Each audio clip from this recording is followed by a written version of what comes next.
हाँ मैम। नमस्कार, मैं हूँ रुखसाना। आपके सामने फिर उपस्थित हूँ 7वीं कक्षा का असाइनमेंट लेकर। आज का असाइनमेंट का टॉपिक है कंचा। निम्नलिखित प्रश्नों के उत्तर लिखिए। पहला प्रश्न है, अप्पू को पीछे के बेंच में क्यों बैठना पड़ा? जनरली क्या होता है, जब क्लास में बच्चा लेट आता है तो हमेशा पीछे बैठता है, क्योंकि अगर बच्चा नहीं आया, एब्सेंट है उस दिन, तो जो उसकी जगह पर दूसरे बच्चे बैठ जाते हैं, है ना। सो जो लेट आता है वो पीछे बैठता है हमेशा। तो वैसे ही अप्पू को पीछे बैठना पड़ा क्योंकि वह लेट आया था। अगला प्रश्न है, अम्मू कहाँ बैठी थी?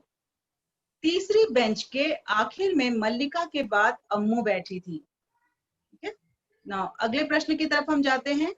लड़कों के बीच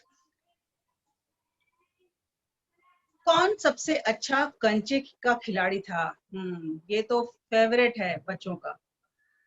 बच्चे अपने अपने पसंद के खेल में ही माहिर होते हैं, उसी में मास्टर होते हैं। तो वहां पर सबसे अच्छा कंचा कौन खेलता था? जॉर्ज खेलता था।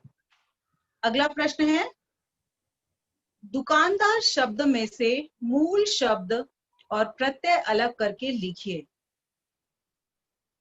प्रत्यय क्या होता है? मूल शब्द के बाद में लगाया जाता है और उसका अर्थ में परिवर्तन होता है, वो है प्रत्यय।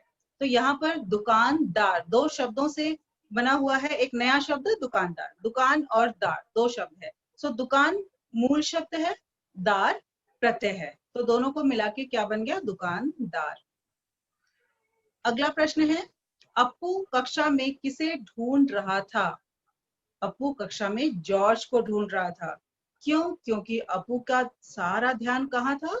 कंचे में, और जॉर्ज सबसे अच्छा कंचा खेलता था, इसलिए वह जॉर्ज को ढूंढ रहा था।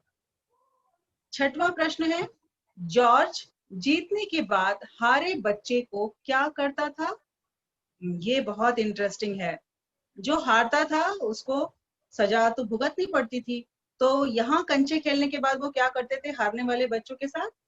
हारे हुए बच्चे को अपनी मुट्ठी बंद कर कर जमीन पर रखनी पड़ती थी। वह बंद मुट्ठी के जोड़ों की हड्डी पर कंचा चलाता था।